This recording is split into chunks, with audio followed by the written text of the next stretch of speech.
bit more icy here. I really feel like I should take it easy because yeah, if I end up on something like the top, I'm just going down straight away.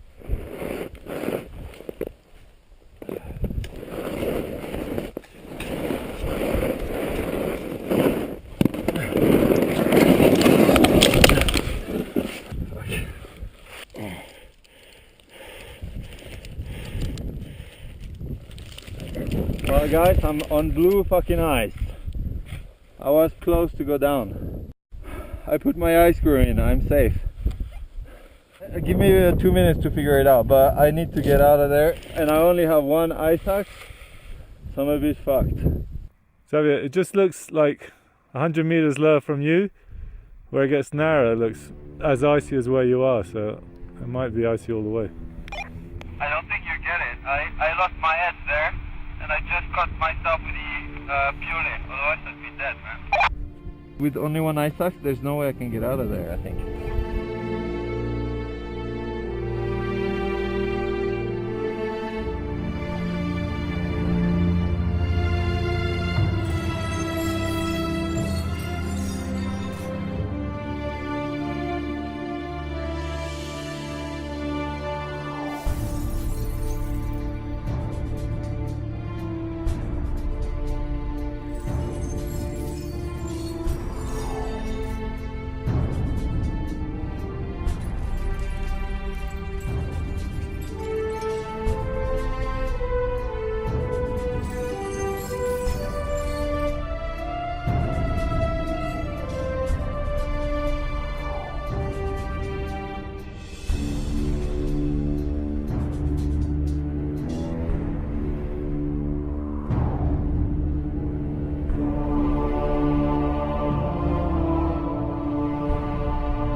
There are so many moments, so many adventures, so many ways of seeing the mountains. And you only need a few magic days to film a part for a snowboard film, but this season it took me 6 months. This is my winter.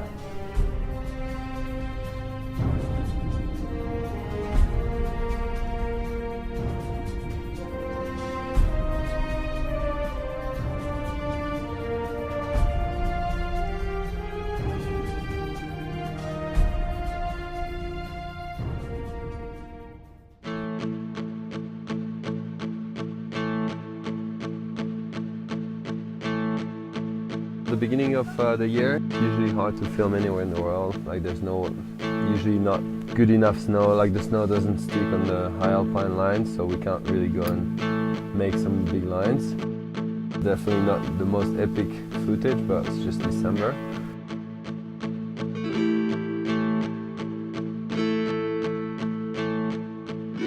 We went to Canada and then Japan hoping to get better snow than we were having in Europe. And we got some great stuff, but I don't think we got anything that was really going to make it into a big snowboard film. And I think the first shot we got that was worthy wasn't until mid-February when we were back in Europe. And that was pretty epic, I think.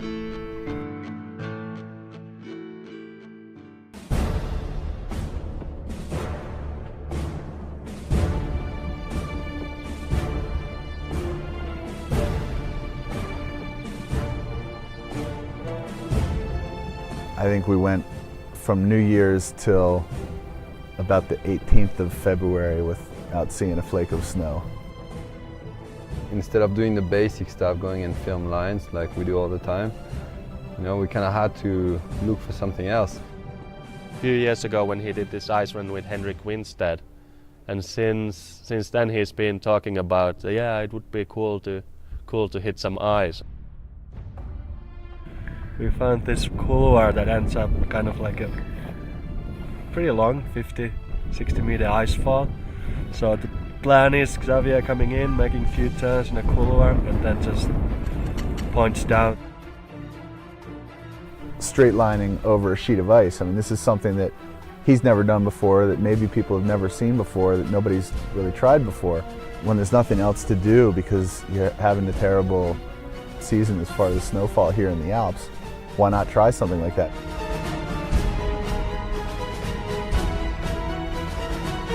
I remember first time I got there, I was like, holy shit.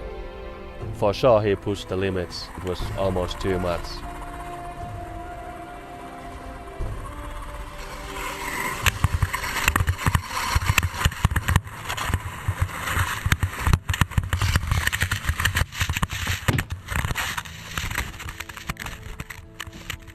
I was thinking, okay, this is it. He doesn't want to do it again. But he came to me and, oh, we definitely have to go back to the ice. Like, serious? Did you hit your head or something? I don't know, I'm a bit sleepy today. Maybe a good tumble will make me wake up. Seems easy on paper, and I know I can do it. But yeah, it's a bit scary.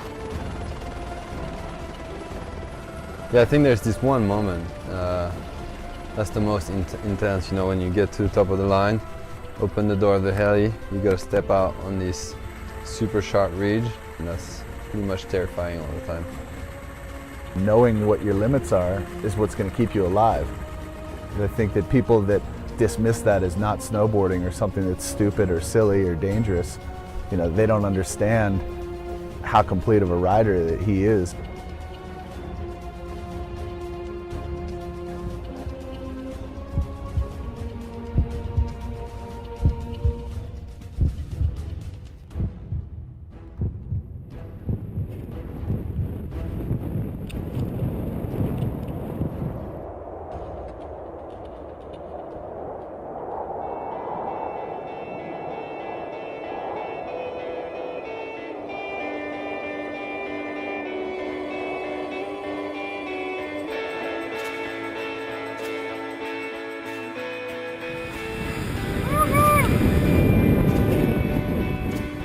I never seen anything like that before.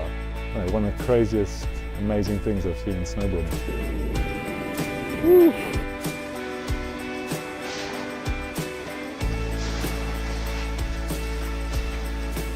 I know that people, find my riding dangerous and crazy because I'm going fast. But to me, what scares me in the whole snowboarding that I do is not my actual riding. It's more the snowpack. And basically the way I ride is directly linked to that fear. Every time I'm at the top of a line, I'm like, okay, this could break, so I'm just charging down. And just like, even if it doesn't make sense, you know, people see me going straight lining all the time, and they're like, oh yeah, you go so fast, but it's just because I'm freaking scared.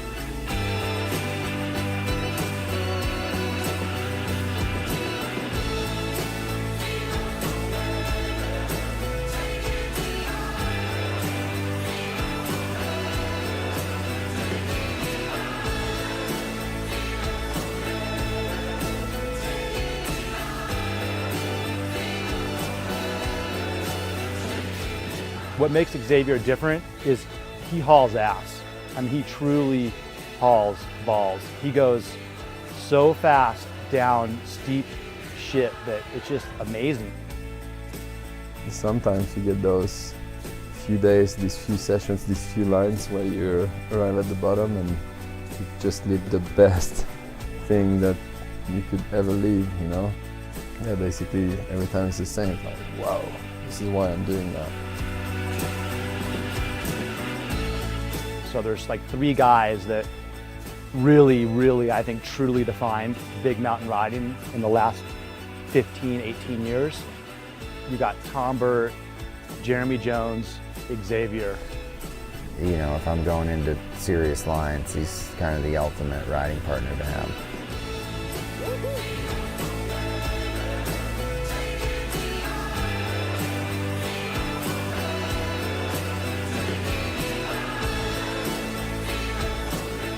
Every time you see him ride, it's, you know, is he really going to do that? It's pretty amazing to witness someone pushing the sport an extra level.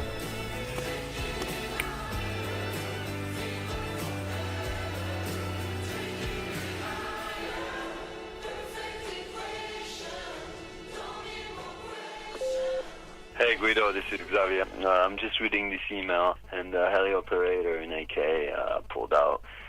Yeah, we're in trouble. There's no snow, and yeah, maybe Haynes could be an option, but we absolutely need to find a solution.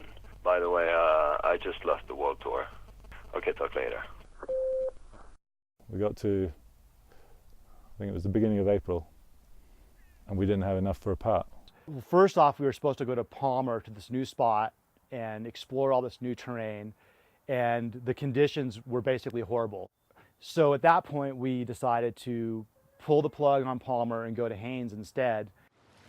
We showed up here, you know, like Alaska being famous for rain, bad weather, lots of snow. And from day one, it's been on. It's been on, and epic. When Todd Jones first asked me to come up to, it was actually up to Skagway. We had a standard crew with us. Mike was on that trip actually, and had a kind of a rough time in Skagway. And on the last day, we flew over to Haynes. Lo and behold, perfect fluted spines, 1,000 to 2,000 foot long lines with just perfect runouts, nice LZs, and just like, oh my gosh, this is where we should have been the whole time.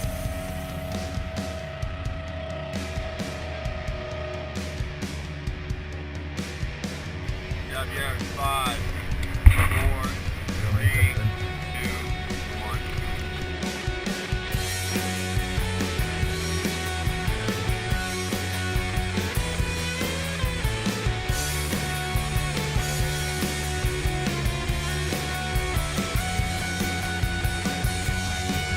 I've been drinking since 10:30, crossing borders with all my friends. See the cold wind blow, and you see right through me. I see the smoke clear from the sky, and I see through all these lights. Still your lights, they shine so bright, and I can't breathe here.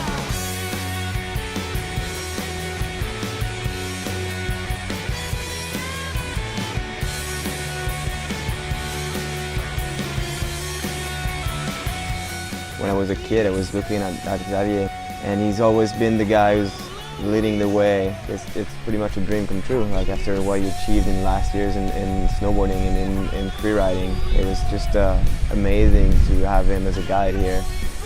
Well, I've known Mathieu for over 15 years, and being here in Alaska together is such a reward, I think.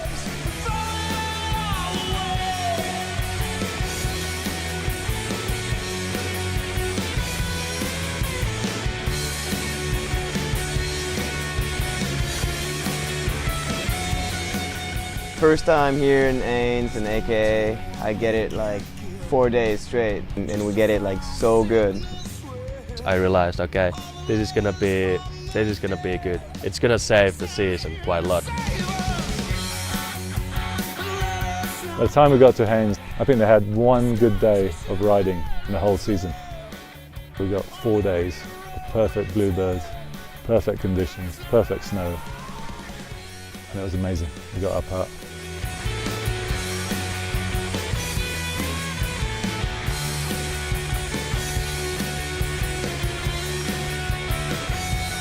How can you say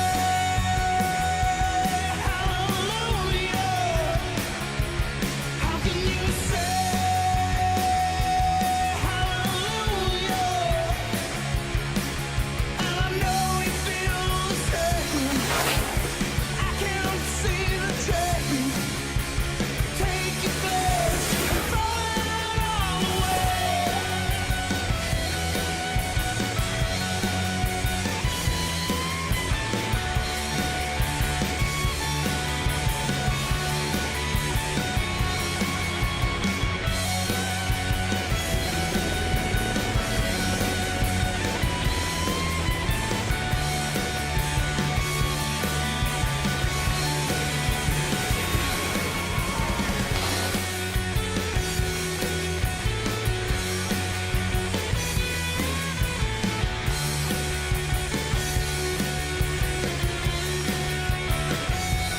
How can you say Nothing can beat a run in Alaska for sure. Alaska is pretty much snowboarding at its best.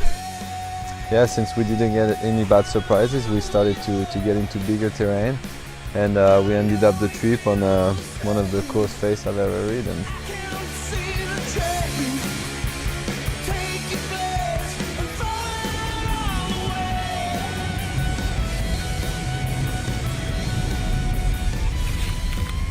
Alaska in 3 words is like ice cream, spines, and slough. Ice cream. Yeah, ice cream, because those peaks look like ice creams, I think.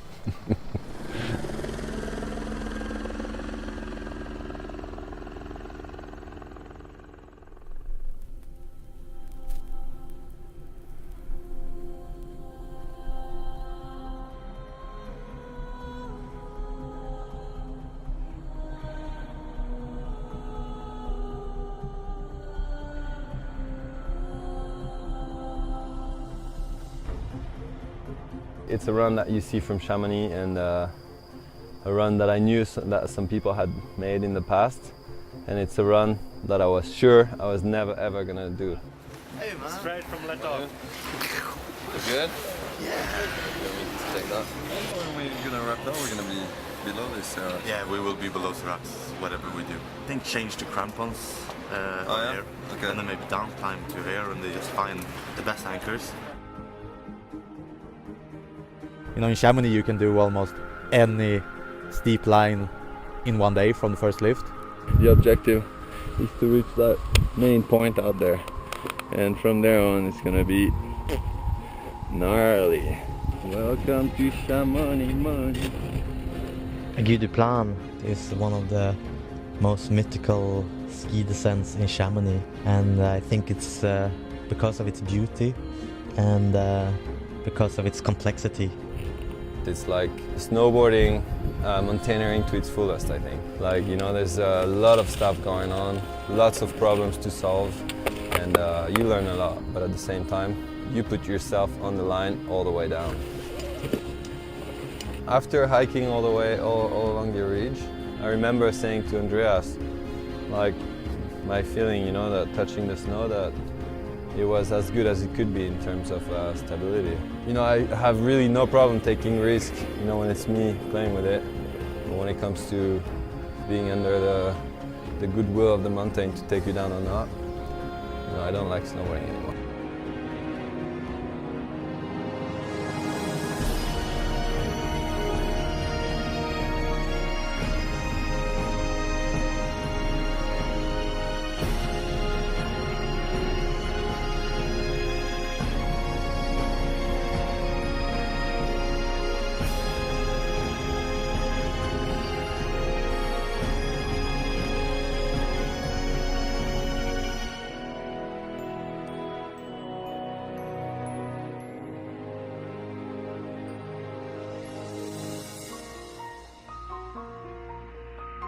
The snow felt like a tiny bit wind affected. Andreas comes, and I could see also him hesitating a bit. He straight away said, look, this is a big slab, and like from there on we decided to just play it safe. The slab went from here. This is the crown.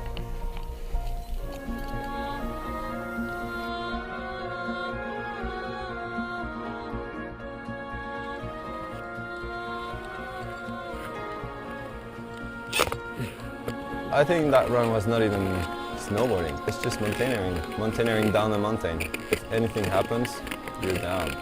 It's like you're trying to snowboard down with a gun on your head, and somebody's holding it and you don't know if they're gonna shoot or not. I'm glad I did it for the experience. I've done it and it's not my cup of tea.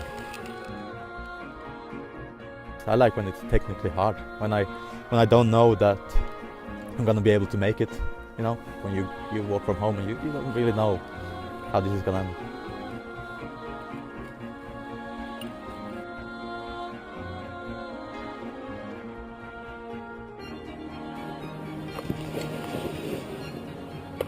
You've been in there for numerous hours and you think, okay, that's it. No. It's still like, I don't know, pretty much, we did 6 more rappels. And like the 2 first ones were super exposed. pretty intense. Intense problem solving, huh? Isn't it funny that I just came snowboarding here? Look what am I doing? Mother Nature is waking up. I think it's the first time it takes me 4 hours to go down a mountain. Normally it takes me 20 seconds or something, you know. But you mean you can find that Satori, this little glimpse of what it's like. I think the mountains can give you that glimpse. Then I think the biggest ambition is to get that into your normal life.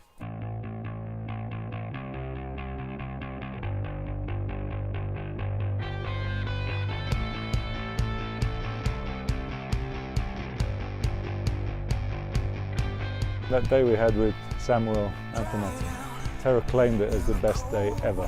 Silverhorn, it's just down this face here. Then maybe, like you told me, cross over to the next one. You see the big crevasse in the middle? You know, go around that. The Antomaten brothers, their skills as climbers and alpinists are absolutely second to none. But the fact that they also have a progressive free-riding aesthetic that they bring to skiing in the big mountains, it makes for perfect partnership with Xavier. Samuel decides at 24 years old that he wants to compete on the Freeride World Tour, and his first season he gets runner-up, you know, to some of the biggest names in the freeriding world. I like to have this alpinism background. To be always in the mountain gives you a little bit confidence, also to ride steep faces.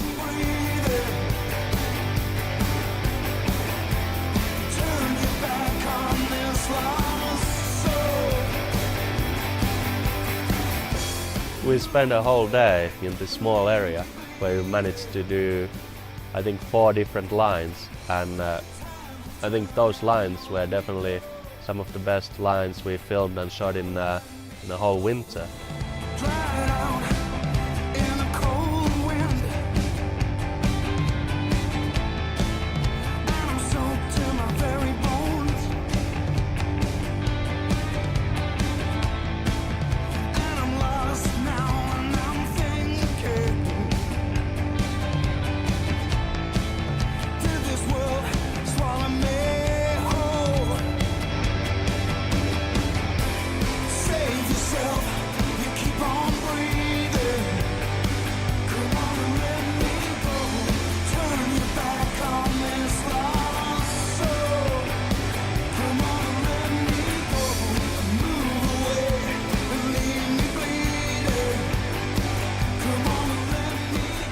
It's very different from classic Alaskan shots. We're shooting big lines, you know, like 4,000 meter peaks. I rode the Nolan off the Monk. I don't know how to pronounce it.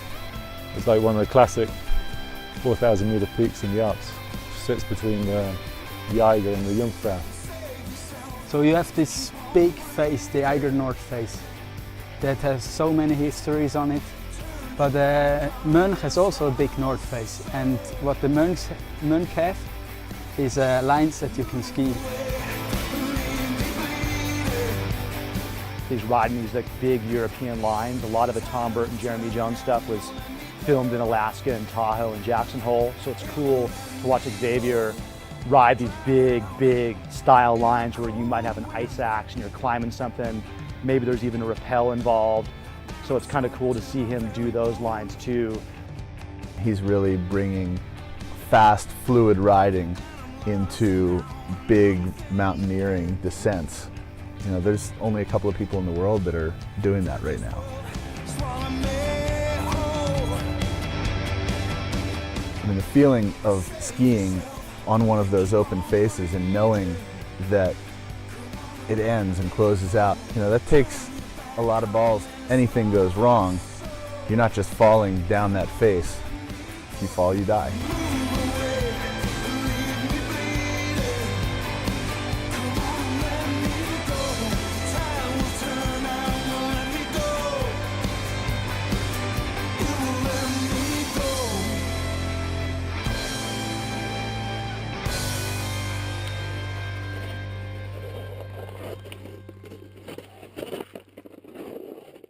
got to deal with avalanches, slough, berg trunks.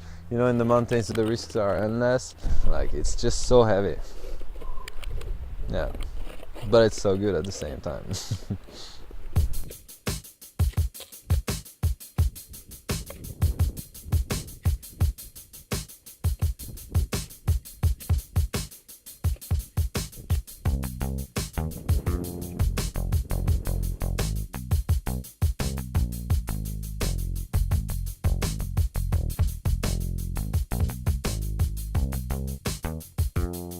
Human beings, we're this small next to the Mother Nature.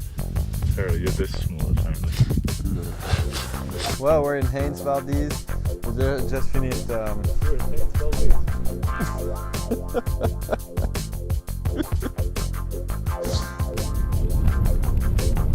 Seriously, we're not going to do any tours if you don't look at the road. We're going to all die in a car actually. You could do, can you look at the road? So far from that.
Guys?